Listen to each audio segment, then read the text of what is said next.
আসসালামু আলাইকুম ওরহমতুল্লাহি ওবরাকাতুহ। ইন্নাল হামদালিল্লাহ ওয়াসসালাতু ওয়াসসালামু আলা রাসূলিল্লাহি ওয়া বা'দ। কাছে জুড়ে বিশ্ব জুড়ে সবুজ শ্যামল গ্রাম বাংলার প্রত্যন্ত অঞ্চল জুড়ে যে যেখান থেকে যেই অবস্থায় ফোনে অথবা টেলিভিশনের পর্দায় আমাকে দেখছেন, আমি সবাইকে আন্তরিক ধন্যবাদ জানিয়ে শুরু করতে যাচ্ছি আপনাদের প্রিয় আয়োজন নেক্সাস টেলিভিশনের প্রতিদিনের সরাসরি প্রশ্নোত্তরমূলক অনুষ্ঠান বেকমেন্স বিস্কিট ব্রেসেন্স ইসলামী জীবন বিধান।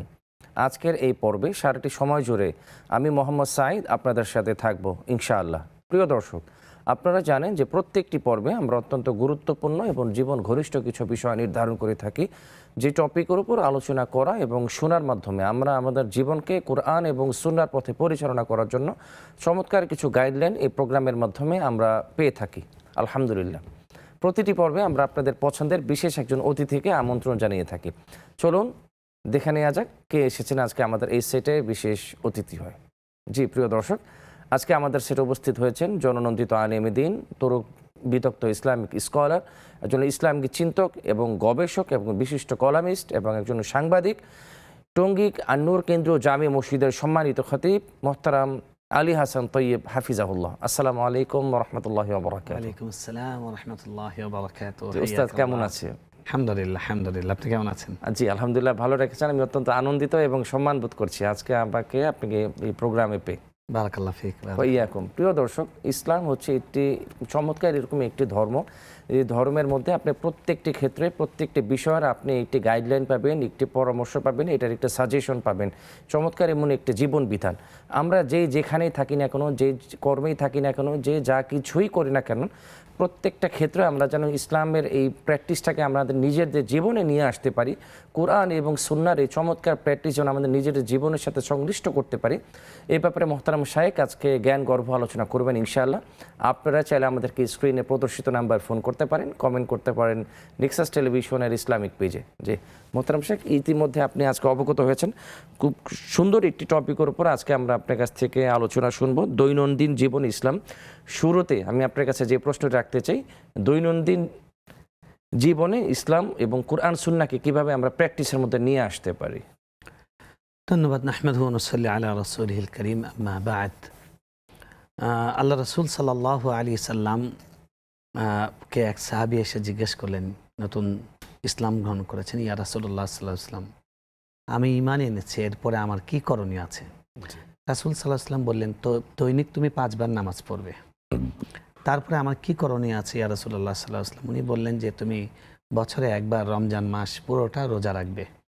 তারপরে তো আমার কি করণীয় আছে? উনি বললেন, তোমার উপর যদি যাকাত ফরজ হয় যাকাত দেবে। তারপরে আমার কি করণীয়? তিনি বললেন যে তুমি সমস্ত হারাম কাজ থেকে বিরত থাকবে। তো উনি বললেন যে আচ্ছা, আমি যদি তা করি আমার কি হবে? রাসূল সাল্লাল্লাহু আলাইহি ওয়াসাল্লাম বললেন যে যদি তুমি এটা করো তাহলে আল্লাহ তাআলা তোমাকে জান্নাত দান করবেন। সুবহানাল্লাহ। ওই সাহাবী বললেন যে আমি ঠিক আছে, এর থেকে আমি কমাবো না, আমি বাড়াবো না, আপনি যা শিক্ষা দিয়েছেন তাই আমল করবো। এরপর তিনি চলে যাচ্ছেন।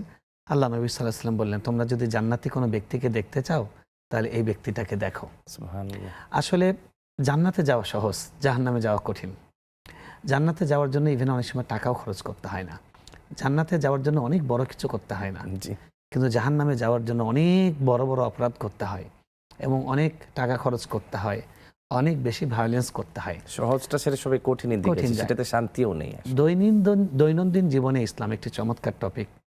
মোট কথা হলো আমরা আমাদের প্রত্যেক দিনের যে জীবন, এই জীবনটাকে কিভাবে ইসলামের ধাঁচে গড়ে তুলব, এটাই হলো কথা। দেখুন, ইসলামের সুন্দর সিস্টেম হলো যে ঈমান আনার পরে 5টি নামাজ দৈনিক 5 ওয়াক্ত ফরজ করে দেওয়া হয়েছে। 5 ওয়াক্ত ফরজ নামাজ এমন একটা রুটিন, একটা মানুষ যদি 5 ওয়াক্ত নামাজ ঠিক মতো পড়ে, তার 24 ঘন্টার প্রত্যেকটা কাজের রুটিন আপসে ঠিক হয়ে যাবে। কথার কথা, আমাদের দিনটা শুরু হবে ফজর নামাজ দিয়ে, কমপক্ষে তাহাজ্জুদ দিয়ে না হোক, অন্ততপক্ষে ফজর দিয়ে যেন শুরু হয়, যেটা আসলে কমের কোনো সুযোগ নেই। একজন মুসলিমের মানে তার জীবনটাকে ইসলামের উপর তুলতে হলে, ইসলামের মাধ্যমে পরিচালিত হলে আমাকে প্রথম শুরু করতে হবে ফজরটা জামাতের সাথে পড়বো। পুরুষ লোক, মহিলারা উঠে নামাজ পড়বো, ঘুম থেকে উঠে নামাজ পড়বো। এমন না যে আমরা সূর্য উদিত হওয়ার পরে 7টা 8টা 10টায় বা জোহরের সাথে জোহর নামাজ সাথে ফজর কাজা করে নিলাম, এটা যেন নয়। ফজরটা ঠিক করবো। দিনের শুরুতে আমরা একটু কোরআন তেলাওয়াত করব, একটু জিকির আজকার করব জি মুহতারাম সাহেব, ফজর সালাতের পরে দিনের শুরুটা কিভাবে শুরু করব কোরআনের মাধ্যমে। এই ব্যাপারে আমরা আলোচনা ফিরবো ইনশাআল্লাহ। দুজন দর্শক আছে আমাদের সাথে। আসসালামু আলাইকুম। দুজন দর্শক আছে আমাদের সাথে। ওয়ালাইকুম আসসালাম। জি প্রিয় দর্শক। আসসালামু আলাইকুম। ওয়ালাইকুম সালাম। জি প্রিয় দর্শক, আশা করি হুজুর, ভালো আমি আছেন। রংপুরের পিরোজ থেকে বলছিলাম। জি আলহামদুলিল্লাহ, আপনারা কেমন আছেন? জি ভালো আছি। হুজুর, আমার প্রশ্ন একটা হচ্ছে, আত্ম অহংকারের বৈশিষ্ট্য কি, বা আমি যে আত্ম অহংকারী তা কিভাবে বুঝবো? জি ঠিক দ্বিতীয় আছে। প্রশ্ন হচ্ছে, এক হাদিসে রাসূল সাল্লাল্লাহু আলাইহি ওয়াসাল্লাম বলেছেন, যার হাতে আমার প্রাণ তার কসম, যদি তোমরা গুনাহ না করতে তবে আল্লাহ তোমাদের দূর করে অবশ্যই অন্য জাতিকে আনতেন, জি যারা পাপ করে পরে আল্লাহর নিকট ক্ষমা চাইত, ফলে তিনি তাদেরকে ক্ষমা করে দিতেন।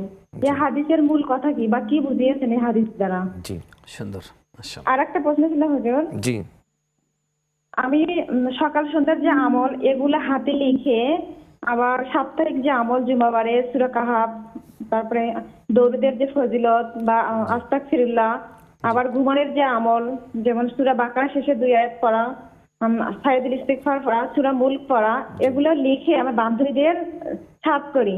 আমি কি এভাবে কাজটা করতে পারবো? জি বুঝতে পেরেছি। খুব সুন্দর প্রশ্ন করেছেন আপনি। আরেকজন দর্শক আছে আমাদের সাথে। আসসালামু আলাইকুম। ওয়ালাইকুম সালাম। জি প্রিয় দর্শক, আশা করি ভালো আছেন। জি জি, আপনারা সবাই ভালো আছেন? জি আলহামদুলিল্লাহ। আমার একটা প্রশ্ন হুজুর, যে মোবাইলে দিতে হবে, আমাদের এখানে কারেন্ট নাই। জি তো আমি শর্টকাট একটা প্রশ্ন করব। আমার প্রথম প্রশ্ন, একটাই প্রশ্ন, যে যখন আমি একটা দোকান চালাই, মানে আমার স্বামী সহ হোটেল, তো আমি এখন খাওয়া দাওয়া করে এখানে চলে যাব। তো যখন সময় পাই তখন অনেক রিল্যাক্স করে নামাজ পড়ি। জি আর যখন সময়টা শর্টকাট হয় তখন আমি একটা সূরা দিয়ে শর্টকাট তাড়াতাড়ি নামাজ পড়ি, মানে একটা সূরা দিয়ে পড়ি, আর ওই যে রুকু সেজদায় 3 বার কইরা সুবহানাল্লাহ বিল জি। আযীম সুবহানাল্লাহ বিল আলা এগুলা পড়ি। আমার নামাজটা কি সঠিক হইতেছে হুজুর? এটা আমার একটু মানে জানার অনেক ইচ্ছা। জি উত্তরটা একটু মোবাইলে দিয়ে দেন আমার। জি ঠিক আছে ইনশাআল্লাহ। জি জি শেখ, বোন কয়েকজন দর্শক আমাদের কাছে প্রশ্ন করেছেন। দ্বিতীয়তে যে বোন মাত্র প্রশ্নটি করলেন আর কি, উনি যখন সময় পায় উনি একটু দীর্ঘ করে নামাজ পড়েন, যখন সংক্ষিপ্ত করেন, এটা ব্যাপারে উনি জানতে চাচ্ছেন। জি আসলে যেটা করবেন আপনি, যখন সময় পান বা তখন তো অবশ্যই ধীরে সুস্থে সুন্নত নফল সহ পড়বেন। আর যখন ব্যস্ততার সময় থাকবে তখন নফল পড়বেন না, ফরজ পড়বেন, ওয়াজিব পড়বেন, সুন্নতে মুআক্কাদা পড়বেন। তাও যদি সুযোগ না পান অন্তত ফরজগুলো পড়বেন, জি কিন্তু তাড়াহুড়া করে পড়বেন না। মানে পড়বেন ফরজ, কিন্তু ধীরে সুস্থে। নামাজের যেটা রুকন আছে, নামাজের খুশু এবং খুজু, অর্থাৎ স্পষ্ট উচ্চারণ করা, আপনি ছোট সূরা দিয়ে পড়েন। আর একটা সূরা দিয়ে না পড়ে কমপক্ষে 2টি সূরা দিয়ে আপনাকে ফরজগুলো পড়তে হবে, পড়বেন। আপনি সূরা কাউসার, সূরা ইখলাস দিয়ে পড়লেন, ছোট ছোট 2টা সূরা। আর আপনি যেটা বলেছেন 3 বার করে পড়ছেন, যথেষ্ট এনাফ। অর্থাৎ যা না পড়লেন না ততটুকু পরে পরে নামাজ শেষ করবেন, ধীরে ধীরে নামাজ পড়বেন, কোনো সমস্যা নেই। জি শুক্রিয়া। সে আরেকজন দর্শক উনি প্রশ্ন করেছিলেন যে সাপ্তাহিক যে আমলগুলো আছে বা দৈনন্দিন যে আমলগুলো আছে, এগুলো উনি নিজেও করেন আলহামদুলিল্লাহ, এবং উনি এটা কাগজে লিখে এবং এটা বান্ধবীদের মধ্যে পরিচিতদের মধ্যে বিলি করেন। এই দাওয়াতি কাজটাকে উনি করতে পারবেন কিনা? অবশ্যই করতে পারবেন, শুধু নয়, এটাই আসলে সব মহিলার করা উচিত। এবং এটা অনেক প্রশংসনীয় একটা কাজ। আমাদের সাহাবায়ে কেরাম, আমরা যে ইসলামটা পেয়েছি, আমরা আজকে বাংলাদেশে সৌদি আরব থেকে 3000 মাইল দূরে আজকে এখানে বসে আমরা ইসলাম, সব সংখ্যাগরিষ্ঠ মুসলমানের দেশ, এটা কিন্তু সাহাবীদের রক্তের বিনিময়ে আমরা পেয়েছি। এবং সেখানে শুধু ওই আবু বকর, ওমর, ওসমান রাদিয়াল্লাহু তাআলা আনহু, এই পুরুষ সাহাবী না, মহিলা সাহাবীদের অবদান আছে। ইসলামের জন্য প্রথম জীবন দিয়েছেন একজন মহিলা সাহাবী, উনি উম্মে আম্মার বিন ইয়াসির রাদিয়াল্লাহু তাআলা আনহুর মা, যিনি সুমাইয়া রাদিয়াল্লাহু তাআলা আনহা, এবং আম্মাজান খাদিজা রাদিয়াল্লাহু তাআলা আনহা, তার অনেক অবদান আছে, অনেক মহিলা সাহাবীদের অবদান আছে। তারাই কাজগুলোই করতেন। আম্মার বিন ইয়াসিরের মা, তিনি কি করতেন? এই মক্কার কঠিন সময়ে তিনি মানুষকে গিয়ে গিয়ে তিনি তাওহীদের দাওয়াত দিতেন। তো আপনি যে কাজটা করছেন অবশ্যই খুব ভালো। আপনি মোবাইলে টেক্সট করতে পারেন, আপনি হোয়াটসঅ্যাপে মেসেজ দিতে পারেন, রিমাইন্ড দিতে পারেন যে আজকে কি মানে শোয়ার আগে আপনার সুযোগ হয়েছিল সূরা মুলকটা পড়ার, তারপরে আজকে কি 5 ওয়াক্ত নামাজ আলহামদুলিল্লাহ পড়া হয়েছে। তো এরকম আপনি রিমাইন্ড দিতে পারেন, এবং শুক্রবারে রিমাইন্ডার দেওয়া যেতে পারে সূরা কাহাফ। এই প্রত্যেকটা আমল, এই যে কাজগুলো করছেন আপনি, এটার দ্বারা অসংখ্য সওয়াব পাবেন। তিনি যে আমল করবেন পরিপূর্ণ সওয়াব আপনিও পাবেন। মাশাআল্লাহ, সুবহানাল্লাহ। জাযাকাল্লাহ এজন্য এটা খুবই ভালো কাজ করছেন। আপনার এই দাওয়াত চালিয়ে যান এবং অন্যদেরকেও শেখান। আল্লাহ তাআলা আপনাকে একজন দাঈ ইলাল্লাহ হিসেবে কবুল করেন। আল্লাহুম্মা আমিন। একজন দর্শক আছে আমাদের সাথে। আসসালামু আলাইকুম। ওয়ালাইকুম আসসালাম। জি প্রিয় দর্শক, আশা করি ভালো আছেন। আপনার প্রশ্নটি করবেন। জি আলহামদুলিল্লাহ। জি ভাই আমার প্রশ্ন ছিল যে মহিলারা কি মানে তালিমে যাইতে পারবে কিনা? জি আবার আমাদের বাসার কাছে আমি একটা তালিমে যাই, ওনারা হচ্ছে সপরের দূরত্বে যাতে চায়, বলে সারা বাংলাদেশের ভিতরে যাওয়া যাবে দলবদ্ধ ভাবে 4-5 জন মিলে।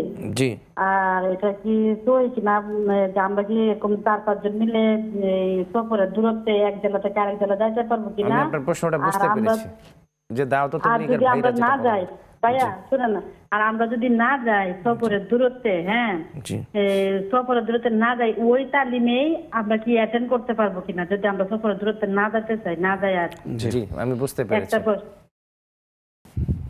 আরেকজন দর্শক আছেন আমাদের সাথে।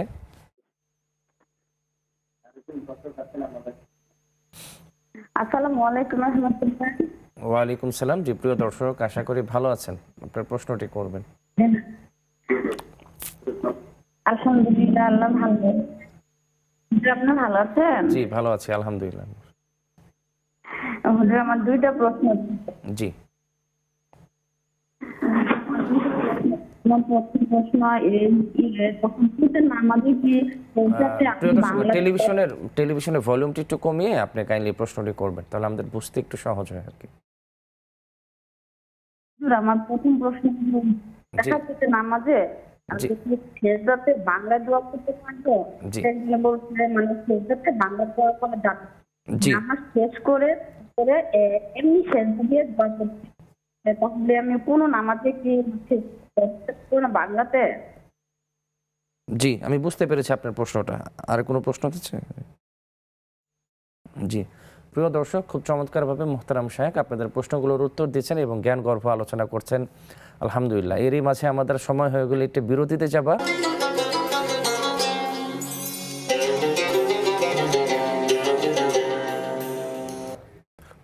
বিরতির পরে আবারও আপনাদের সাদর আমন্ত্রণ জানাচ্ছি প্রিয় দর্শক। আপনারা দেখছেন বেকমেন্স বিস্কিট প্রেসেন্স ইসলামী জীবন বিধান।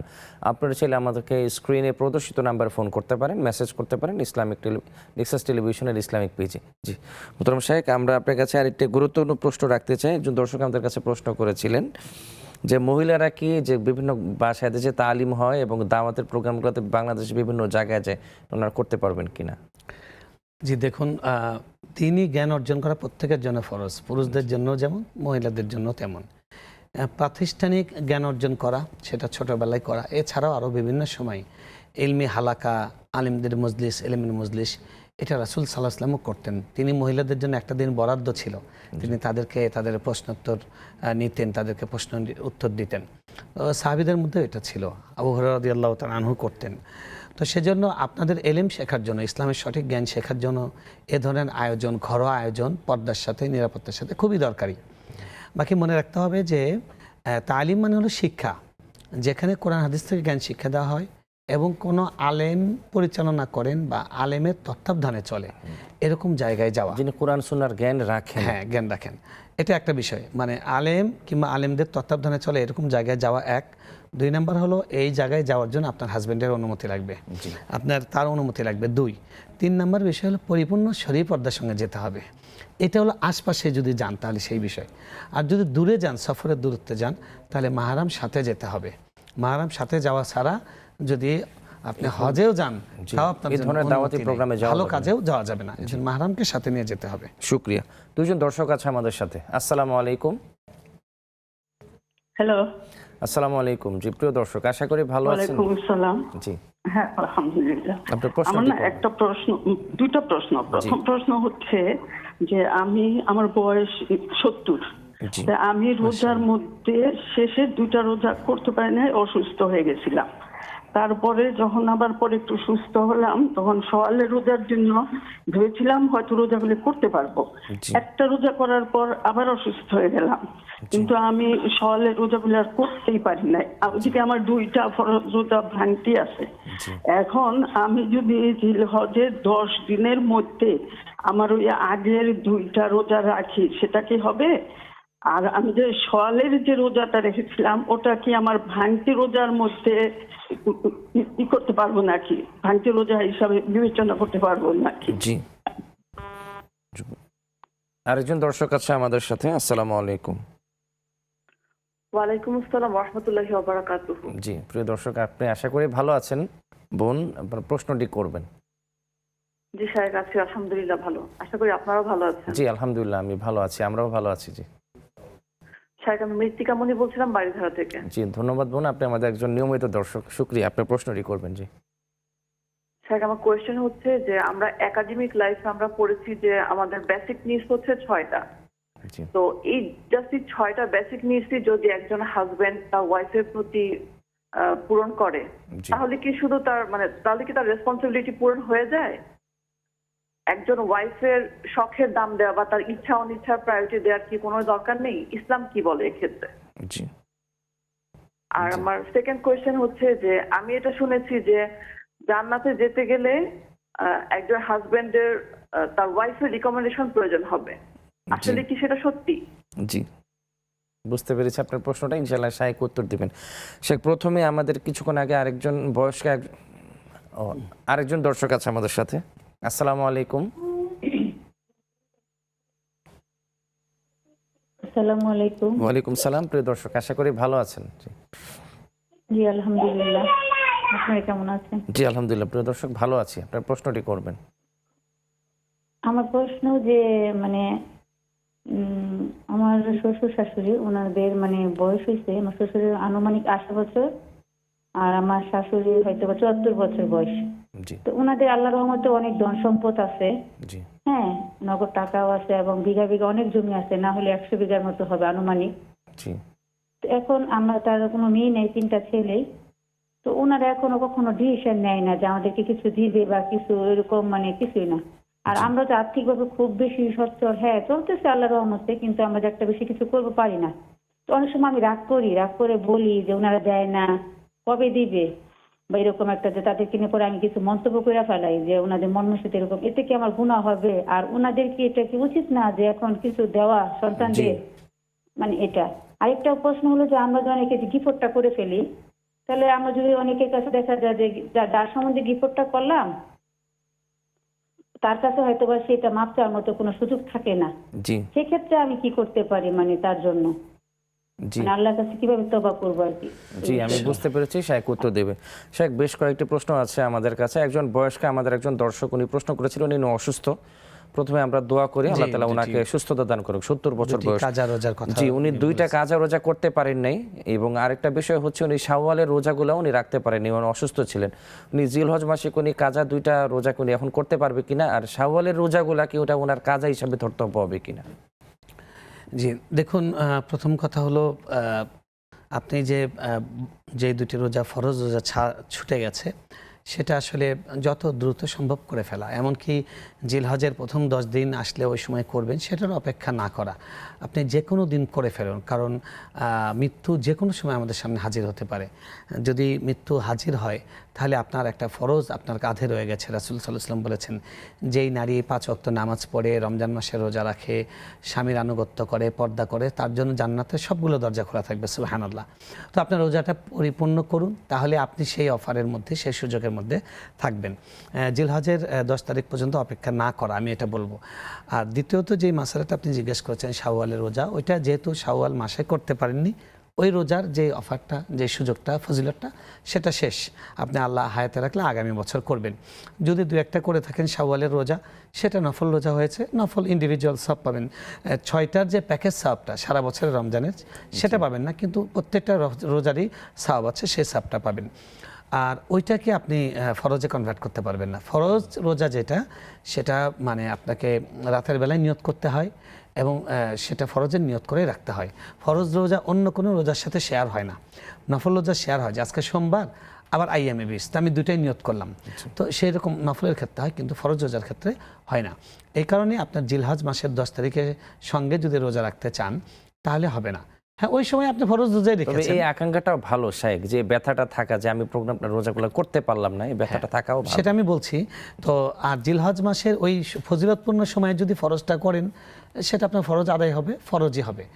আবার জিলহজ মাসের রোজা সেটা হবে না, ফরজটাই আদায় হবে। বাকি একটা আমল যদি ছুটে যায়, রাসূল সাল্লাল্লাহু আলাইহি ওয়াসাল্লামের প্রত্যেকটা, ওনার অভ্যাস ছিল যে কোনো নফল আমলও যদি ছুটে যেত, উনি ওটার বদলে আমলটা করে নিতেন। আচ্ছা। এটা কাজা হিসেবে না, উনি করে নিতেন যে আমল নামা এই সংখ্যাটা থাকুক। জি। তো সেজন্য আপনার যদি শরীর সুস্থ থাকে, শরীর ঝরঝরে থাকে, আপনি রাখতে পারেন অনায়াসে। আপনি সোমবার বৃহস্পতিবার করে রেখে ফেলতে পারেন, ভাই, আমি সাপ্তাহিক বুঝে রোজাও হলো। আবার আপনি মনে মনে চিন্তা করলেন শাওয়ালে এমনি রোজা 4টা করতে পারি নাই, করলাম, সেটা আল্লাহ আপনাকে সেই সাপটা দিতে পারেন। রাসূল সাল্লাল্লাহু আলাইহি ওয়াসাল্লাম বলেছেন যে ব্যক্তি কোনো আমল নিয়মিত করে, অসুস্থতার কারণে বা সফরের কারণে যদি না করলেও নিয়মিত করে, এই কারণে আল্লাহ তাআলা তাকে সাপ দিবেন। আল্লাহুম্মা আমিন। অনেক শুকরিয়া, খুব চমৎকার করে বলেছেন শেখ। আরেকজন দর্শক প্রশ্ন করেছিলেন, নামাজের বাইরে আমি যদি শুধু সাজদা দেই, সে অবস্থায় কি বাংলায় বা আমি আমার মাতৃভাষায় দোয়া করতে পারবো কিনা? জি জি, অবশ্যই। আল্লাহ বলছেন উদউনি আস্তাজিব লাকুম, আমাকে ডাকো আমি তোমাদের ডাকে সাড়া দিব। আল্লাহর ভাষা কোনটা? আল্লাহ আপনাকে যেই ভাষা দিয়েছেন ওটাই আল্লাহর ভাষা, আর সবগুলো ভাষা আল্লাহর সৃষ্টি। আল্লাহর কোনো দুভাষী লাগে না, আল্লাহ সবার কথা শোনেন, বোঝেন, সামিউন বাসির। ট্রান্সলেটর তাই আপনি আল্লাহকে আপনার ভাষায় বলবেন, প্রাণ খুলে আল্লাহর কাছে চাইবেন। বাকি দোয়ার ক্ষেত্রে মুস্তাহাব হলো শুরুতে আল্লাহর প্রশংসা করা, নবী সাল্লাল্লাহু আলাইহি ওয়াসাল্লামের উপর দরুদ পেশ করা, এগুলো আরবিতে করবেন, করে আপনি প্রাণ খুলে আল্লাহর কাছে বাংলায় দোয়া করবেন। আর নামাজের বাইরে সেজদায় দোয়া করলে অবশ্যই দোয়া কবুলের যে সমস্ত অতিরিক্ত মাধ্যম আছে, আমল আছে, সুন্নাহ আছে, তার মধ্যে একটা যেমন আছে হাত তুলে দোয়া করা, সিজদা অবস্থায় দোয়া কবুল হয়, সেটাও আছে। তো আপনি সিজদায় গিয়ে দোয়া করতে পারেন। বরং এটা হারিয়ে যাওয়া একটা সুন্নাহ যে কোনো প্রয়োজনের সময় আপনি এখন কথার কথা নামাজ পড়তে পারেন না, সালাতুল হাজা, আপনি সিজদায় গিয়ে দোয়া করেন। হ্যাঁ, এটা একটা হারিয়ে যাওয়া সুন্নাহ, আপনি এই অবশ্যই করতে পারেন। নামাজের বাইরেও সিজদায় গিয়ে দোয়া করতে পারেন এবং করা উচিত। আল্লাহ আমাদের তৌফিক দান করুন। আল্লাহুম্মা আমিন। দুইজন দর্শক আছেন আমাদের সাথে। আসসালামু আলাইকুম। ওয়ালাইকুম আসসালাম হুজুর। জি, প্রিয় দর্শক, আশা করি আপনি ভালো আছেন। কোথা থেকে বলছেন? আপনার প্রশ্নটি করবেন। জি। আমি বলতে চাচ্ছি যে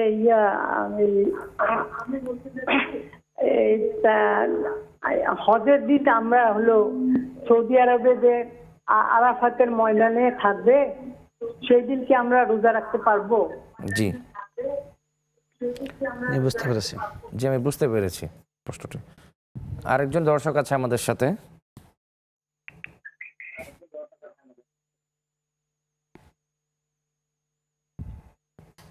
জি, আসসালামু আলাইকুম প্রিয় দর্শক। হ্যালো, আসসালামু আলাইকুম। ওয়ালাইকুম আসসালাম। জি, প্রিয় দর্শক, আশা করি ভালো আছেন। আপনি কোথা থেকে বলছেন? আপনার প্রশ্নটি করবেন। জি জি, আমি মিরপুর থেকে বলছি। জি। তো আমি শুনেছিলাম যে সূরা মূল করলে কবরের আযাব মাফ হয়ে যায়, আর হচ্ছে এটার কোনো স্পেসিফিক সময় আছে কি, যে মাগরিবের পরে পড়তে হবে বা এশার পরে পড়তে হবে, এরকম কি কোনো স্পেসিফিক সময় আছে জি, এটার জন্য? আমি বুঝতে পেরেছি। শায়েখ উত্তর দিবে ইনশাআল্লাহ। যে শায়েখ, আরও বেশ কয়েকটি প্রশ্ন এসেছিল আমাদের কাছে। একজন বোন উনি প্রশ্ন করেছিলেন যে আত্ম অহংকারী তাদের বৈশিষ্ট্য কি? যে সুন্দর একটি প্রশ্ন করেছেন বোন। রাসূলুল্লাহ সাল্লাল্লাহু আলাইহি ওয়াসাল্লাম বলেছেন যে ওয়ালাকিন্নাল কিবরা, অহংকার হলো এটা যে বাতরুল হাক্কি ওয়া গামজুন নাস, অর্থাৎ সত্য হক যেটা, এটা নিতে অস্বীকার করা। আপনাকে বলা হলো যে এই কাজটা আপনি করেন না, এটা হারাম, এই কাজটা করা না জায়েজ, এই কাজটা করতে রাসূল সাল্লাল্লাহু আলাইহি ওয়াসাল্লাম নিষেধ করেছেন। আপনি বলেন হ্যাঁ নিষেধ করেছেন তো কী হয়েছে, কত মানুষ করতেছে না, সুদ সবাই খাচ্ছে না, একদম মুখ ঢাকতেই হবে, বোরকা পড়তেই হবে, কত মানুষ তো বোরকা পড়তেছে না, ওরা কি কাফের হয়ে গেছে, ওরা কি গেছে কে ইসলাম থেকে বেরোয়? এটার নাম হলো অহংকার। অর্থাৎ হক না নেওয়া, সত্যটা সঠিকটা গ্রহণ না করা, নিতে অস্বীকৃতি জানানো, এটা একটা অহংকারের আলামত, বৈশিষ্ট্য। আর একটা বৈশিষ্ট্য হলো মানুষকে তাচ্ছিল্য করা, নেগলেক্ট করা। মানুষ কি 2 দিনের মুসল্লি, 2 দিন ধরে নামাজ পড়া শুরু করেছে, বড় বড় কথা বলে না, কাউকে কথা না বলা।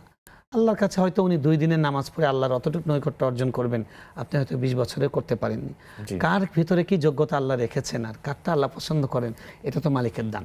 এই জন্য মানুষকে তাচ্ছিল্য করা আর সত্য গ্রহণে অস্বীকৃতি জানানো, এটা হলো অহংকারের নিদর্শন। এই দুটো থেকে আমাদেরকে বেঁচে চলতে হবে। আল্লাহুম্মা আমিন। আল্লাহ তৌফিক দান করেন। আমিন।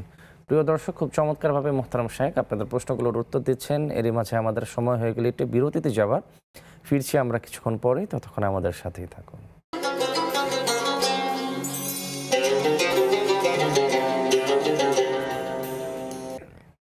বিরতি বিরতির পরে আবারও আপনাদের সাদর আমন্ত্রণ জানাচ্ছি। প্রিয় দর্শক, আপনারা দেখছেন বেকমেন্স বিস্কিট প্রেজেন্স ইসলামী জীবন বিধান।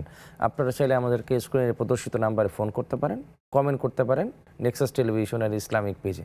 আমরা সরাসরি মোহতারাম শাইখের কাছে প্রশ্নে ফিরে যাচ্ছি। শেখ, একজন বোন আমাদের নিয়মিত দর্শক মৃত্তিকা মনিয়াপা, উনি প্রশ্ন করেছিলেন যে ওয়াইফের জন্য যে বেসিক 6টা নিডস আছে, এই 6টা নিডসের বাহিরেও কি হাজব্যান্ডদের জন্য ওয়াইফের শখগুলাকে গুরুত্ব দেওয়ার প্রয়োজনীয়তা কতটুকু? আচ্ছা দেখুন, তিনি যেটা বলেছেন পাঠ্যপুস্তকে পড়েছেন মানুষের বেসিক 6টি নিড, এটা প্রত্যেকটা মানুষের, শুধু ওয়াইফের না, পুরুষেরও আছে। এটা প্রত্যেকটা মানবিক নিড। আর একজন স্বামীর জন্য 2 রকমের কর্তব্য আছে, যেরকম স্ত্রীর জন্য স্বামীর ক্ষেত্রে 2 রকমের কর্তব্য আছে। একটা হলো ফার্জ, যেটা যদি না করে তাহলে আল্লাহর কাছে জবাবদিহি করতে হবে এবং আপনি সেটার প্রতিকার চাইতে পারবেন, আদালতে যেতে পারবেন, এটার জন্য তাকে আপনি ডিভোর্স করতে পারবেন, সেরকম। আরেকটা হলো একটা হলো নৈতিক, তিনি যদি করেন সওয়াব পাবেন, না করলে গুনাহ হবে না, এরকম। তো এখন ফার্জ নিদ কি, একজন স্ত্রীর প্রতি স্বামীর ফরজ করণীয় কি?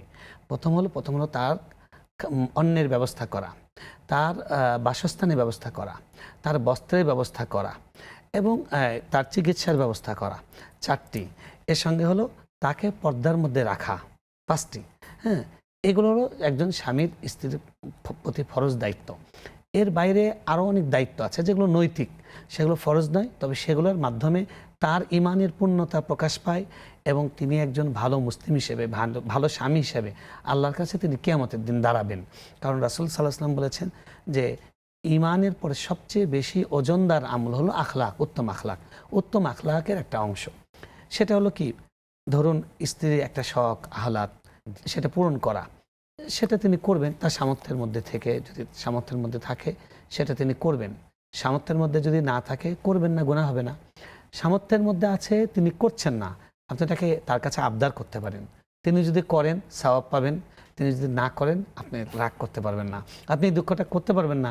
কত মানুষের স্বামী এত কিছু দেয়, আমার স্বামী কিছুই দেয় না, আপনি তার কাছে আবদার করতে পারেন, আপনি সবর করবেন, কানাত করবেন, সময় দেওয়া যেতে পারে। হ্যাঁ, সময় দেওয়া যায়।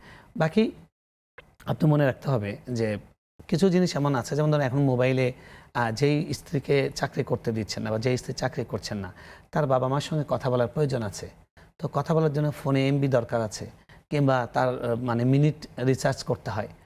এটা যদি স্বামী বলে যে না, এটা তো ভাত কাপড়ের মধ্যে পড়ে না, না এটাও পড়ে, কারণ উনি এটা কার কাছ থেকে চাইবেন, উনি এটা কার কাছ থেকে পাবেন, এটাও আপনি দিবেন। হ্যাঁ, আপনি সামর্থ্যের মধ্যে যতটুকু আছে ততটুকু। এরপরে শাড়ি আপনি দিচ্ছেন, ঠিক আছে, ঈদের সময় আপনি কাপড় দিবেন, কথার কথা। আপনি স্ত্রীকে 1000 টাকা দামের একটা শাড়ি দিতে পারেন, 50,000 টাকা দামের শাড়িও দিতে পারেন। আপনার সামর্থ্য আছে 3000 টাকা দেওয়ার, দেন 3000 টাকা। 3000 টাকা সামর্থ্য আছে, দিলেন 500 টাকার। তাহলে উনি কিন্তু আপনার উপর দায়িত্ব পালন করেছেন, এহসান করেননি। হ্যাঁ, তো উনি সেই এহসান করার যে সাব, অতিরিক্ত সাবটা পাবেন না, দায়িত্ব পালনের কারণে তিনি সাধারণ সাবটা পাবেন। এখন এটার জন্য আপনি তার উপর রাগ করতে পারেন না, তাকে আপনি বুঝান, তার কাছে আবদার করেন। এবং এই একজন স্বামীর জন্য ভাইদের উচিত একটু চেষ্টা করা। আমি বলছি, একজন স্বামীর জন্য রাসূল সাল্লাল্লাহু আলাইহি ওয়াসাল্লাম যেটা বলে দিয়েছেন, ফরজ ওয়াজিবের মধ্যে না, উনি বলেছেন কুল্লু লুকমাতিন তাদাউ ফি ফামি যাওজিক ফাহিয়া সাদাকা। স্ত্রীর মুখে প্রত্যেক লোকমা যেটা তুলে দিচ্ছেন সেটা সাদাকা। তাই স্ত্রীর শুধু ফরজ দায়িত্ব না, এর বাইরেও আরো অনেক কিছু আছে, এগুলো যদি আপনি করেন এই প্রত্যেকটা টাকার জন্য আপনি সওয়াব পাবেন। সুতরাং এখানে কিপটামি করার, এখানে ছ্যাচরামি করার কোনো প্রয়োজন নেই। আপনি যেই মহিলা তার বাবা মা তাকে ভাত খাওয়াতে পারছে না, এই জন্য তো আপনার ঘরে দেয়নি, তাকে ভাত খাওয়ানোর মতো সামর্থ্য তার বাবা মা আছে। উনি তার জীবনের সব কিছু ত্যাগ করে আপনার হয়ে এসে আপনার জন্য 24 ঘন্টা উনি হাউস ওয়াইফ হয়ে বাড়িতে থাকছেন।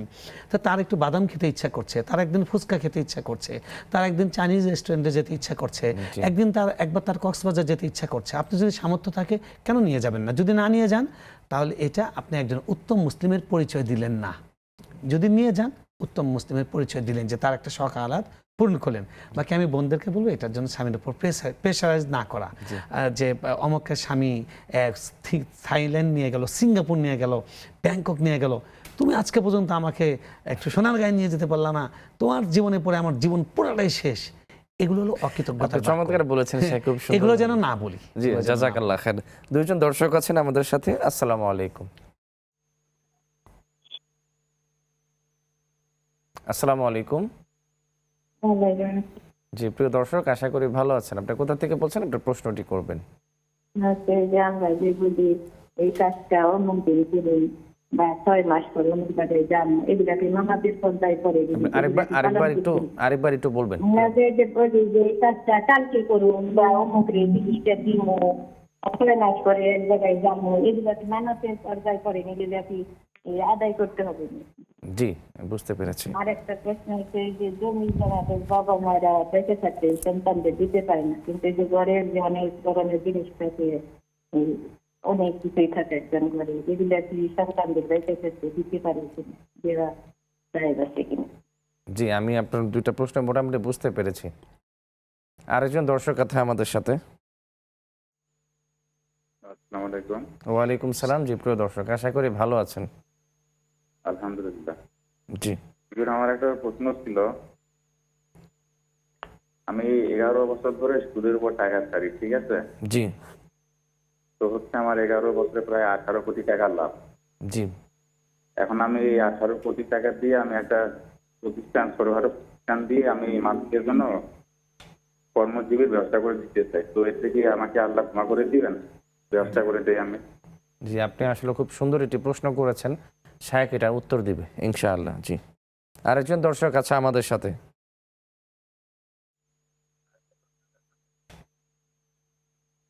হ্যালো, আসসালামু আলাইকুম। ওয়ালাইকুম সালাম। জি প্রিয় দর্শক, আশা করি আপনি ভালো আছেন। জি আলহামদুলিল্লাহ। আমার আর দুইটা প্রশ্ন। একটা প্রশ্ন হচ্ছে বিতিল নামাজ পড়ি। জি, বিতিল নামাজ আমি তাজিদ নামাজ পড়ার জন্য পড়লাম না, এখন তাজিদ নামাজও আমি পড়লাম না, এখন বিতিল নামাজ হারায় আলাইছি। এখন এই বিতিল নামাজটা আমি কিভাবে পড়বো? এই সকালবেলা পড়বো ফরজ নামাজের পরে, না আপনার দিনের বেলা পড়বো? জি, আমি বুঝতে পেরেছি আপনার প্রশ্নটা, ইনশাআল্লাহ শায়েখ উত্তর দেবে। আরেকজন দর্শক আছে। জি শেখ, আমি শেষের থেকে উত্তরগুলো নিচ্ছি। শেষে একজন দর্শক উনি প্রশ্ন করেছিলেন, উনি যদি বেতেরে নামাজ পড়েননি, চিন্তা করেছেন তাহাজ্জুদ সালাতের পরে পড়বেন, এরপরে উনি মিস করে ফেলেছে, এটা তাহলে কখন জি, পড়বেন? আপনি যেটা করবেন সেটা হলো সূর্য ওঠার পর থেকে যে কোনো সময় পড়তে পারবেন, ফজরের পরে না, সূর্য ওঠার পরে পড়বেন, বেতের নামাজটা কাজা পড়বেন। অনেক শুকরিয়া। বেতের নামাজের কাজা করেছেন। জি, আরেকজন দর্শক প্রশ্ন করেছেন, উনি প্রায় 11 থেকে 12 বছর যাবত সুদের সাথে জড়িত আছে। তো সুদে ওনার ইন্টারেস্টে অনেকগুলো টাকা চলে এসেছে, প্রায় 18 কোটি টাকা উনি যেটা বললেন। তো এই টাকা দিয়ে উনি চাচ্ছেন একটি কিছু প্রতিষ্ঠান করার জন্য এবং সেবামূলক কাজ করার জন্য এই টাকাটা দিয়ে, এটা কারণে ওনাকে সওয়াব হবে কিনা এবং এর মাধ্যমে আল্লাহ তাআলা ওনাকে আসলে মাফ করবেন কিনা? কোনো সম্ভাবনা নাই। আপনি যেই সুদের যেটা প্রফিট পেয়েছেন, সুদ যেটা, এটা হারাম। হারাম উপার্জন আল্লাহকে দিলে ইমান চলে যেতে পারে। আল্লাহ ইন্নাল্লাহ তাইয়্যিব লা ইয়াকবালু ইল্লা তাইয়্যিব, আল্লাহ পবিত্র, পবিত্র ছাড়া কিছু গ্রহণ করেন না। হারাম অর্থ দিয়ে কোনো সওয়াবের নিয়তে কোনো কাজ করলে গুনাহ তো হবেই, সওয়াব তো হবেই না, কথা সওয়াবের কোনো পসিবিলিটিস নেই। আপনি কথার কথা একজন মানুষ হারাম উপার্জন করেছে, করে উনি কাবা ঘরের গিলাফ বানিয়ে দিয়েছে, কোনো লাভ নেই। হ্যাঁ, তো এখন যেটা করণীয় সেটা হলো এই যে প্রফিট যা হয়েছে, এগুলো যাদের থেকে যা সুদ নিয়েছেন তাদেরকে এই টাকাগুলো ফেরত দিতে হবে। কারণ সুদ যেটা নিয়েছেন এটা জুলুম, এটা অন্যের থেকে ঠিক ছিনতাই করে গলায় ছুরি ধরে নেওয়ার মতো ওই রকম হারাম। ওইটা যখন তার কাছে ফেরত দেবেন তাহলেই কেবল আপনি দায়মুক্ত হবেন। এর আগে দায়মুক্ত হওয়ার কোনো সুযোগ নেই। যে সুদের প্রফিট দিয়ে কিছু ভালো কাজ করলাম, ওই সিনেমার মতো, বাংলা সিনেমার মতো, যে চুরি করে ডাকাতি করে এনে কিছু কল্যাণমূলক কাজ করলাম, গরিবকে দিলাম, এগুলো সিনেমাতে হয়। ইসলামে প্রত্যেকটা অন্যায় কাজের প্রতিকার করে তারপরে আল্লাহর কাছে মাপ চাইতে হয়। বান্দার হক হলে তার কাছে ফেরত দিতে হবে, তারপরে আল্লাহর কাছে তওবা করতে হবে। আর যদি আল্লাহর হক হয় তাহলে তওবা ছাড়াও আল্লাহ মাফ করেন, তওবা করলে তো মাফ করেনি। জি, অনেক তাই এই শুকরিয়া। টাকা ফেরত দিতে হবে, এটাতে কল্যাণমূলক কাজ নয়। জি, জাযাকাল্লাহ খায়ের। আরেকজন দর্শক প্রশ্ন করেছিলেন যে অনেক সময় আমরা মানত করি এই কাজটা আমাদের যদি হয় তাহলে আমি আল্লাহর রাস্তায় কিছু সাদাকা করব বা আমি জান দিব, এতে যদি দেরি হয় বা যদি না দিতে পারি এক্ষেত্রে কার সমস্যা আছে কিনা? সমস্যা তো আছে। আপনি আল্লাহর সঙ্গে একটা প্রতিশ্রুতি দিচ্ছেন, প্রতিশ্রুতি পূরণ করছেন না। প্রথম কথা মনে রাখবেন যে মানত কিন্তু সুন্নত নয়, এটা খেলাফে সুন্নত একটা কাজ। আপনি বিপদে পড়েছেন, সাজিদে সাদাকা করে দিবেন। মানত দিয়ে এটা এক ধরনের শর্ত হয়ে গেল, আল্লাহ করলে আমি করব। হ্যাঁ হ্যাঁ, মানে আল্লাহ তো কোনো ঠেকাও পড়েনি। দেখেন, আপনি যেটা দিয়ে আল্লাহকে দিবেন ওটাও তো আল্লাহর দেয়া, তো এটা ঠিক নয়। রাসূল সাল্লাল্লাহু আলাইহি ওয়াসাল্লাম বলেছেন যে কেউ মানতের মাধ্যমে বিপদ রোধ হয় না, আল্লাহ কৃপণের টাকা বের করেন। হ্যাঁ, আপনি সাদাকা করেন। উনি সম্ভবত যেটা বলতে চেয়েছিলেন যে আমরা অনেক সময় বলি আগামীকালে এই কাজ করব বা পরশু এই কাজ করব, এটা কি আসলে ওয়াদা হয়ে যায় কিনা। দেখবেন এটা বলার সময় ইনশাআল্লাহ বলবেন যে ইনশাআল্লাহ আগামীকালে ওয়ালা কাজ করব। তাকুলান্না লিশাইইন ইন্নী ফাইলুন যালিকা গাদান ইল্লা আন ইয়াশা আল্লাহ। ইনশাআল্লাহ আপনি আগামীকাল করবেন ইনশাআল্লাহ, এটা ইনশাআল্লাহ বলবেন এবং নিয়ত রাখবেন যে হ্যাঁ করব। এরপরে যদি না করতে পারেন, মিস হয়ে যায়, তাহলে আপনি ওয়াদা খেলাপকারী হবেন না, ওয়াদা ভঙ্গকারী হবেন না। জি, সেখানে একজন দর্শক প্রশ্ন করেছিলেন যে সূরাতুল মুলক এটার ফজিলত কি এবং এটা কি এশার নামাজের পরে পড়তে হবে কিনা, অন্য কোনো সময় পড়া যাবে কিনা? সূরাতুল মুলকের ফজিলতটা হলো যে ব্যক্তি ঘুমানোর আগে সালাসুন আয়াতান ফিল কোরআন হিয়াল মানিআ, কোরআনের 30টি আয়াত বিশিষ্ট সূরা, সূরা মুলক, এটা হলো কবরের আযাব থেকে প্রতিরোধকারী, কবরের আযাব রোধকারী। তো এটা রাসূল সাল্লাল্লাহু আলাইহি ওয়াসাল্লাম বলেছেন শোয়ার আগে পড়তে। আপনি এটা মাগরিবের পরেও পড়তে পারেন, এশার পরেও পড়তে পারেন, ঘুমানোর আগে, সন্ধ্যা হওয়ার পর থেকে ঘুমানোর আগে যে কোনো সময় পড়লেই এই আমলটার সওয়াব আপনি পাবেন। জি, অনেক শুকরিয়া। আরেকজন দর্শক প্রশ্ন করেছিলেন যে কিয়ামতের ময়দানে স্বামীদের সুপারিশ লাগবে, আফওয়ান স্ত্রীদের সুপারিশ লাগবে, এই কথাটা আসলে কোনো ভিত্তি আছে কিনা বা অথেন্টিক কিনা? জি জি, বোন মৃত্যু কেমন যে প্রশ্নটা করেছেন, এই প্রশ্নটা আমাদের অনেক মা বোনের, আমরা দেখি যে ইউটিউবে অনেক বক্তাও এরকম বলেন যে শুধু পুরুষের সার্টিফিকেট লাগবে না, স্ত্রীরও সার্টিফিকেট লাগবে আল্লাহর কাছে পুরুষের জন্য। এই কথাটা কিন্তু হাদিসের অপব্যাখ্যা। রাসূলুল্লাহ সাল্লাল্লাহু আলাইহি ওয়াসাল্লাম হাদিসে যেটা বলেছেন পুরুষদের ক্ষেত্রে, সেটা বলেছেন খাইরুকুম লিআহলিহি, পুরুষ তোমরা তারাই উত্তম যারা স্ত্রীদের কাছে উত্তম। কারণ কেউ কতটা ভালো ব্যবহার তার ভেতরের চেহারাটা স্ত্রী জানে। তো এখানে রাসূল সাল্লাল্লাহু আলাইহি ওয়াসাল্লাম এটা বোঝাতে চেয়েছেন, আল্লাহু আ'লামু বিস-সাওয়াব, যে স্ত্রী তো ভেতরের অবস্থা জানে, তিনি যদি কাউকে ভালো বলেন তাহলে তিনি আল্লাহর কাছে অবশ্যই ভালো। অন্যরাও যদি না চিনতে পারে, স্ত্রীর কাছে যদি হয় যিনি একদম ভেতরের খবর জানেন, হ্যাঁ, তো তিনি তার কাছে যদি ভালো হন তিনি তো অবশ্যই ভালো। কিন্তু এর অর্থ এই নয় যে কিয়ামতের দিন আল্লাহ স্ত্রীকে জিজ্ঞেস করবেন তোমার স্বামীকে তুমি প্রায়োরিটি দিয়েছে তাই বলে এটা না। আমি বলি যে তোমার ইয়েস কার্ড দিচ্ছ নাকি জান্নাতে যাওয়ার জন্য তোমার স্বামীকে? না আল্লাহ আমি দিলাম, তারপরে স্বামী জান্নাতে যাবে, এই ধরনের কথা কেউ বলবেন না। কোনো আলেমের জন্য এই ধরনের কথা বলা জায়েজ না। এগুলো মহিলাদেরকে তুষ্ট করতে গিয়ে আপনি হাদিসকে অপব্যাখ্যা করবেন কেন? বরং বলা হয়েছে, রাসূল সাল্লাল্লাহু আলাইহি ওয়াসাল্লাম বলেছেন আইয়ুমা ইমরাতিন মাতাত ওয়া যাওজুহা আনহা রাদিন, যেই নারী মারা যাবে তার স্বামী তার উপর সন্তুষ্ট, সে সরাসরি জান্নাতে যাবে। সুবহানাল্লাহ। তাহলে এখানে যদি সন্তুষ্টের ভিত্তিতে কারো জান্নাতে যাওয়ার ব্যাপার থাকে, এটা স্বামীর সন্তুষ্টির মধ্যে স্ত্রীর জান্নাতে যাওয়ার ব্যাপার আছে। কিন্তু স্ত্রী সন্তুষ্ট এজন্য আল্লাহ তাকে জান্নাত দিবেন পুরুষকে, স্ত্রী অসন্তুষ্ট আল্লাহ জান্নাত দেবেন না, এরকম কোনো কথা হাদিসে বলা হয়নি। স্ত্রীর অনেক আদেশ আছে, অনেক চাওয়া আছে যেটা স্বামী মানতে বাধ্য নয়। স্ত্রী চাচ্ছে যে তার মাকে, তার ভাইকে উনি একটা হুন্ডা কিনে দেখ, বিদেশে থাকে। আপনার ভাইকে কেন হুন্ডা কিনে দিবে? উনি কষ্ট করে খেটে মরছে বিদেশে, শ্রমিক। আপনার বোনকে, উনি শালিকাকে একটা আইফোন কিনে দিতে হবে। ওই বেচারা 12 ঘন্টা 16 ঘন্টা ডিউটি করে স্ট্রোক করে মারা যাচ্ছে প্রবাসী আমাদের ভাইয়েরা। এই ধরনের অন্যায় আবদার স্ত্রীর মানা কোনো বাধ্যবাধকতা স্বামীর নেই। হ্যাঁ, একজন স্বামী যদি স্ত্রীর উপর জুলুম করেন, তার যেটা প্রাপ্য আছে, একটু আগে আমরা যেটা বলেছি, এটা যদি না করেন তাহলে স্ত্রীর বিচার দিতে হবে না, উনি আল্লাহর কাছে অটো ধরা খাবেন এবং স্ত্রীর উপর জালেম জুলুমকারী হিসেবে উনি জাহান্নামে যাবেন। জি। তো সর্বমর্মটা হলো যে স্ত্রীর প্রতি ইহসান, ভালো ব্যবহার, উত্তম আচরণ, এটা একজন মানুষ ভালো মুসলিম হওয়ার নিদর্শন, কিন্তু এটা তার জান্নাতে যাওয়ার সার্টিফিকেট নয়। তবে একজন স্ত্রীর উপর স্বামী সন্তুষ্ট কিনা এটা রাসূল সাল্লাল্লাহু আলাইহি ওয়াসাল্লাম বলেছেন, যদি সন্তুষ্ট থাকেন সে অটো জান্নাতে যাবে ইনশাআল্লাহ, যদি আল্লাহর হক আদায় করে। আমিন। একজন দর্শক আছে আমাদের সাথে। আসসালামু আলাইকুম। জি, প্রিয় দর্শক, আমাকে শুনতে পাচ্ছেন? জি, আসসালামু আলাইকুম। ওয়ালাইকুম সালাম। জি দর্শক, আশা করি ভালো আছেন। আপনি কোথা থেকে বলছেন? আপনার প্রশ্নটি করবেন। যে আমি মিরপুর থেকে বলতেছিলাম। জি। আমার প্রশ্ন যে আমি অনুষ্ঠানটা দেখতেছি, ভাইয়া একটু আগে যে বললো যে কোন খুশির খবরে বা কোন শুকরিয়া আদায়ের জন্য যে আমরা যে একটা সেজদা দিই, তা আমরা মহিলারা কি হায়েজ অবস্থাতেও এই একটা সেজদা দিতে পারবো? জি। যে আর একটা প্রশ্ন হচ্ছে, আমার এক বোনের হাজবেন্ড মারা গেছে, ওনার হচ্ছে 2টা বাচ্চা, এক বাচ্চা বয়স 11 বছর আর একটা হচ্ছে 13 বছরের মতো এরকম হইব। কিন্তু ওনার অন্য কোনো ইনকাম সোর্স নাই, কিন্তু ওনার হাজবেন্ড 15 লক্ষ টাকা আছে ওনার কাছে। এখন এই টাকা দিয়ে উনি চলে, এখন ওনার কি যাকাতটা দিতে হবে কিনা বা কুরবানি এটা কি দিতে হবে কিনা? জি, অনেক ধন্যবাদ আপনাকে। আরেকজন দর্শক আছে আমাদের সাথে। জি, প্রিয় দর্শক, খুব চমৎকারভাবে মোহতারাম শায়েখ আপনাদের প্রশ্নগুলোর উত্তর দিচ্ছেন। এরই মাঝে আমাদের সময় হয়ে গেলে একটু বিরতিতে যাবার, ফিরছি আমরা কিছুক্ষণ পরেই, ততক্ষণ আমাদের সাথেই থাকুন।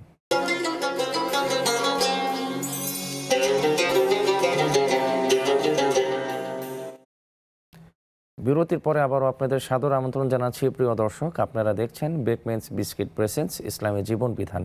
আমরা সরাসরি মোহতারাম শায়েখের কাছে প্রশ্নে ফিরে যাচ্ছি। শেখ, একজন বোন আমাদের কাছে প্রশ্ন করেছিলেন, উনি যখন পিরিয়ড অবস্থায় কি সাজদাতুল শুকর এটা আদায় করা যাবে কিনা বা দেওয়া যাবে কিনা? এমনিতেই যে কোনো ভালো সংবাদ শুনলে সুন্নাহ হলো এই কথাটা বলা, আলহামদুলিল্লাহিল্লাযী বিনিআমাতিহি তাতিম্মুস সালিহাত। আপনি এই দোয়াটা বলতে পারেন, এটা মতবিরোধ ছাড়া। মানে হায়েজ অবস্থায়, অপবিত্র শরীরে, মানে গোসল ফরজ অবস্থায় পুরুষদের এই সময় জিকির করা যাবে, দোয়া করা যাবে। সেই হিসেবে আলহামদুলিল্লাহ বা আলহামদুলিল্লাহিল্লাযী তাতিম্মুস সালিহাত এটা বলতে পারেন। বাকি সিজদাতুস শুকর দেওয়া যাবে কিনা এটা একটা মতবিরোধপূর্ণ মাসালা। একদল স্কলারের মতে এটা জায়েজ নয়, একদল স্কলার মতে জায়েজ, এবং এটাই দুই কওলের মধ্যে এটাই আসাহুল কওলাইন, অর্থাৎ আপনি সেজদায়ে শুকর দিতে পারবেন এই অবস্থায়। তবে মতবিরোধের বাইরে হবে সেজদায়ে শুকর না দিয়ে দোয়াটা পড়া, আলহামদুলিল্লাহ আলহামদুলিল্লাহিল্লাযী তাতিম্মুস সালিহাত। জি, জাযাকাল্লাহ খায়র। আরেকজন বোন প্রশ্ন করেছিলেন, ওনার বোনের জামাই উনি ইন্তেকাল করেছেন, ওনাদের কাছে প্রায় 15 লক্ষ টাকা আছে আর কি। এই টাকার উপরে কোনো জাকাত আসবে কিনা এবং কুরবানি করতে হবে কিনা? দেখুন, জাকাত কার উপর ফরজ হয়? যার উপর নেশাব পরিমাণ সম্পদ যার কাছে আছে, 1 বছর অতিক্রান্ত হয়েছে, তার উপর জাকাত ফরজ। এখন ধরুন আপনি যদি স্বর্ণের হিসাব করেন, 7.5 ভরি স্বর্ণর দাম, সেটা হলে এখনকার বাজারে 15 লাখ টাকা নট এনাফ।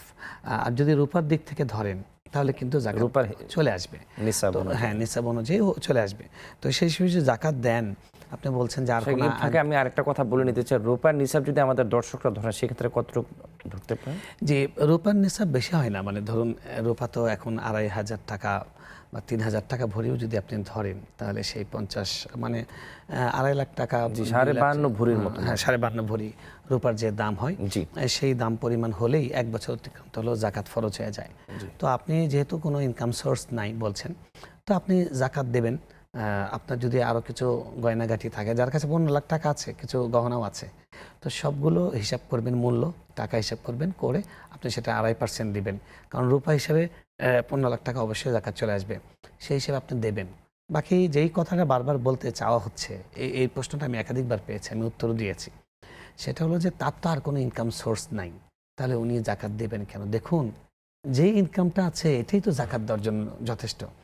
আর জাকাত দিলে কমবে এটা কেন মনে করছেন?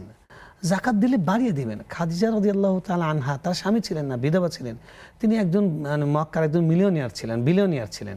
রাসূল সাল্লাল্লাহু আলাইহি ওয়াসাল্লাম তার আন্ডারে চাকরি করেছেন। তো আল্লাহ সুবহানাহু ওয়া তাআলা এই 15 লাখ টাকা থেকে আপনার 50 লাখ বানিয়ে দিতে পারেন, 1 কোটি বানিয়ে দিতে পারেন জাকাতের সুবাদে।